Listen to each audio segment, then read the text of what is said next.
Narito tayo ngayon upang matunghayan ang nakakakilig, napaka-sweet at talaga namang sobrang nakakakilig at talaga namang nagtitrending na istorya ni Kalingap Tata at Ate Marcio. Sa pagpapatuloy nga ng ating istorya ay pinupuri pa rin ng paulit-ulit ni Kalingap Tata ang kagandahan na taglay ni Ate Marcio. Pagkatapos naman ito ay may pinag-uusapan sila kaya naman nabanggit ni Kalingap Tata at sinabi kay Ate Marcio na gusto mo yung hindi naman kagad nakasagot si Ate Marcio sa tanong ni Kalingap Tata kaya dinugtungan ni Kalingap Tata ito ng vlogger. Sabi niya, gusto mo ng vlogger? Kaya naman nagulat si Ate Marcio at hindi. Hello, epekto. Liha na lang. Gamit ko. Pero sa'yo talaga yung ano mo, yung kutis mo, yung beauty mo para kang mayaman, anak ng mayaman. Oo. Para kang anak ng mayaman. Para kang nag-aaral sa Ateneo. Yung gano'n ng mga tipo na sa beauty niya. Ganun talaga pa. Love mo yung Love mo yung vlogger? Love yourself. Oo, akala ko vlogger.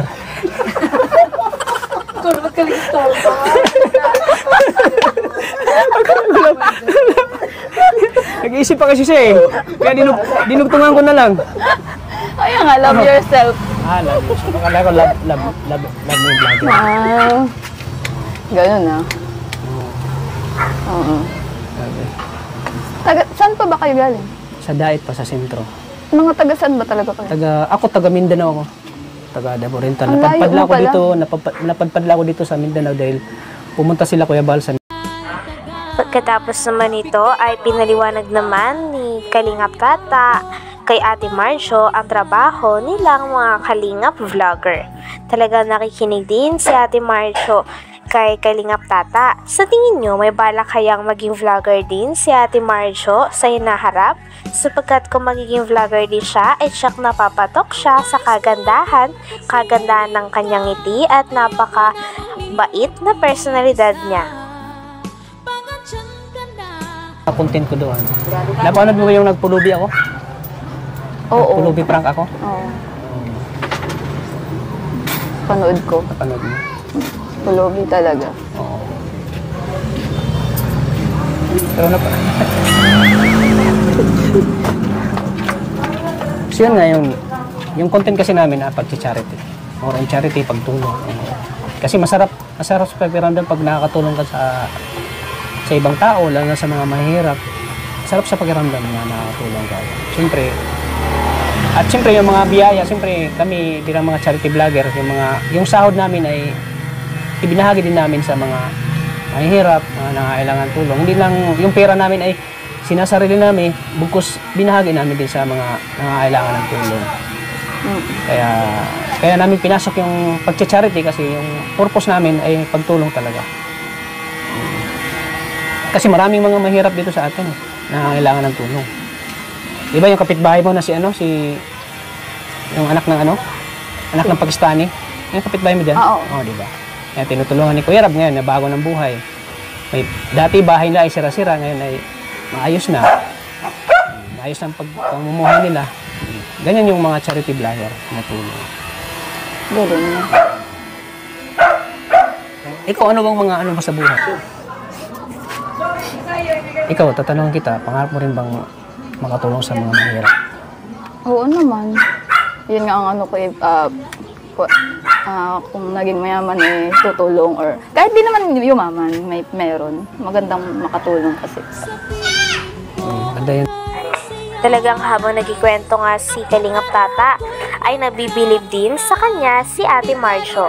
At kitang-kita din na hinahangaan siya nito sapagkat bukod sa napakabait na ni Kalingap Tata ay kitang-kita talaga na genuine ang kanyang pagtulong sa mga tao. Ipanilawanag niya na isang charity vlogger ay ang mga kinikita din nila ay talagang pinangtutulong nila at gusto nila na may matulungan o may umunlad ng buhay dahil sa kanila. Kaya naman napakaganda talaga ng mga content ni Kalingap Tata. Or on charity, pagtulong. Kasi masarap sa pakiramdam pag nakakatulong ka sa ibang tao, lalo na sa mga mahirap. Masarap sa pakiramdam na nakakatulong ka. Siyempre, At siyempre yung mga biyaya, siyempre kami bilang mga charity vlogger, yung sahod namin ay ibinahagi din namin sa mga mahihirap, mga nangangailangan tulong. Hindi lang yung pera namin ay sinasarili namin, bukos binahagi namin din sa mga nangangailangan ng tulong. Kaya namin pinasok yung pagcha-charity kasi yung purpose namin ay pagtulong talaga. Kasi maraming mga mahirap dito sa atin na kailangan ng tulong. Diba yung kapitbahay mo na yung anak ng Pakistani, yung kapitbahay mo dyan? Oo, diba? Kaya tinutulungan ni Kuya Rab ngayon na bago ng buhay. Dati bahay nila ay sira-sira, ngayon ay maayos na. Maayos na ang pamumuhay nila. Ganyan yung mga charity vlogger na tulong. Galing na. Dahil nga ngayon na lumabas na nga si Ate Marjo sa kanyang tindahan, ay mas lalo na talagang natititigan at talagang nabibighani si Kalingap Tata sa kanya. Paulit-ulit ngang binabanggit ni Kalingap Tata na talaga napakaganda ni Ate Marjo at talaga napaka-Pinay beauty nito. Parang ang paulit-ulit nga na nahuhulog si Kalingap Tata kay Ate Marjo. Kaya naman mas tara din kinikilig ang mga manonood sa kanilang dalawa. Kung naging mayaman tutulong or kahit di naman yumaman, meron. Magandang makatulong kasi sa... Ganda yan, no? Kailan ka lang ba nag-start? Nag-start ako. Anong taon na ba ngayon? 2020? 2023. 2024 na. 2022 nag-start ako. Meron ka nang nagpapabahay ka din ba? Magpapabahay pa lang. Nakita mo yung vlog ko kay Argel, si Arjun at Angelica. Napapanood mo yun? Oo. Ayun si Angelica, papabahayan ko yun. Nag-iipon pa lang ako. Kasi yung si Angelica kasi, din yun, deserve din mapabahayan si Angelica kasi mahirap yung dalagang yun. Nagtitinda ng kakanin. Kaya labis akong humahanga sa kanya kasi despite sa hirap, talagang andyan siya nagsasakripisyo para sa pamilya. Pinagsabay niya yung pag-aaral at pagtitinda. Mahirap yun, di ba? Ikaw, sa tingin mo, kakayanin mo yung mga ginawa ni Angelica? Oo naman. Siyempre, kakayanin mo para sa pangarap, para sa pangarap at para makatulong sa magulang. Kaya, hanga ako kay Angelica kasi napakabait at napakasipag. Talagang deserve niyang mapabahayan. So, yun ang ko sa kanya, plano ko sa kanya.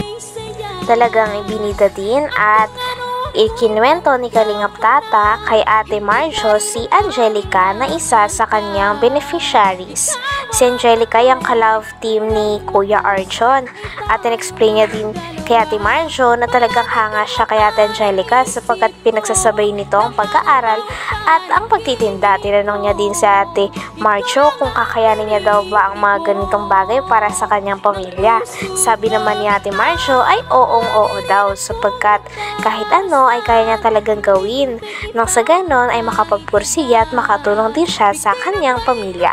Dahil dito ay mas hinangaan siya ni Kalingap Tata. Kasi yung si Angelica kasi, din yun, deserve din mapabahayan si Angelica kasi mahirap yung dalagang yun.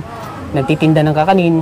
Kaya labis akong humahanga sa kanya kasi despite sa hirap, talagang andyan siya nagsasakripisyo para sa pamilya. Pinagsabay niya yung pag-aaral at pagtitinda. Mahirap yun, di ba? Ikaw, sa tingin mo, kakayanin mo yung mga ginawa ni Angelica? Oo naman. Siyempre, kakayanin mo para sa pangarap, para sa pangarap at para makatulong sa magulang. Kaya, hanga ako kay Angelica kasi napakabait at napakasipag. Talagang deserve niyang mapabahayan. So, yun ang ko sa kanya, plano ko sa kanya, pabahayan ko siya. Tapos, sinong next na papabahayan mo? Ikaw, pabahayan kita. Muy ganun. Joke lang. Joke lang ako. Masyadong seryoso yung At siyempre, pag yun ang ko talaga yun. Kumbaga yun ang first ko na pabahay kay Angelica. Oo, napanood ko na parang... Napanood ba yung pinto niya? Napanood mo? Din mo. Hanggang dito na lamang muna ang ating nakakakilig, napaka-sweet at talaga namang sobrang pinakainaabangan at napaka-trending na istorya ni Kalingap Tata at Ate Marjo. Maraming salamat sa inyong panonood. Hanggang sa muli! Bye!